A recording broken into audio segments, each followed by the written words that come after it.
My name is Claude Lorius. I'm a glaciologist. Why did I do it? I don't really know. How I first decided to go to Charcot, I can't figure it out.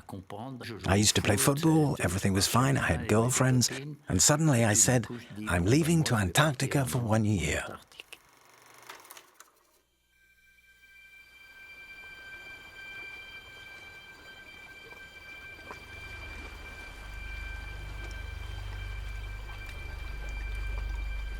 Some coincidences project men into a life they would never have imagined.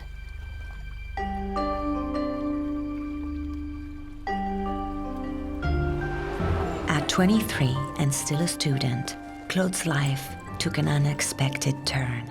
Drawn by his sense of adventure, he joined precursors of polar science and headed for Antarctica.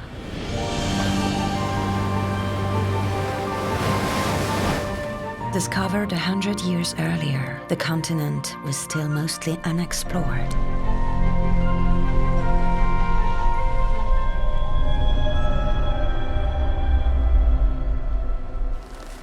After 2 months at sea, Antarctica stretched before them in all its glory.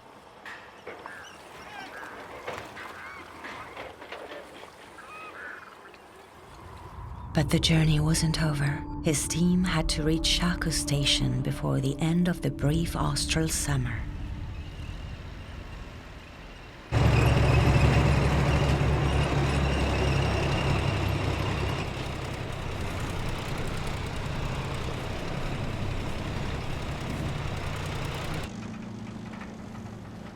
The convoy urgently headed for the coast again.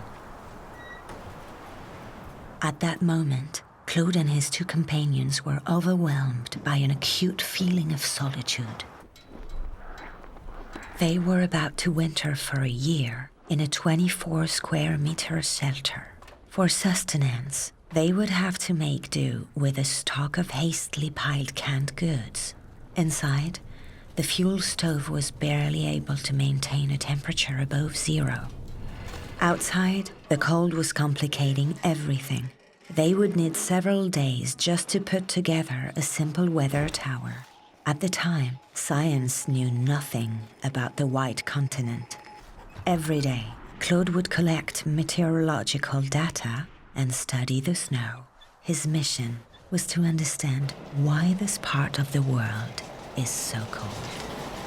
The 3 men spent most of their time fighting against the cold and its damages. Practicing science in these conditions was a question of obstinacy.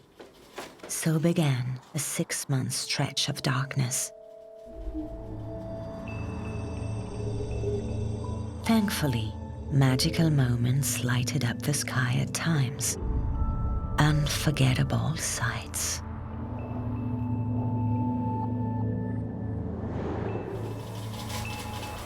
One day, the wind turbine broke down. Our 3 castaways had lost their power and their radio connection. For weeks, they were thought to be lost.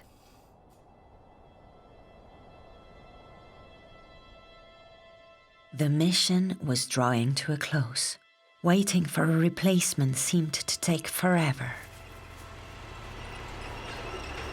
As the tractors neared, Claude was torn between the joy of going home and the sadness of leaving such an extraordinary life. Here, cooperation and solidarity sublimated human interactions. Now that he had fallen in love with science and wide open spaces, Claude had only one thing in his mind: to come back as soon as possible.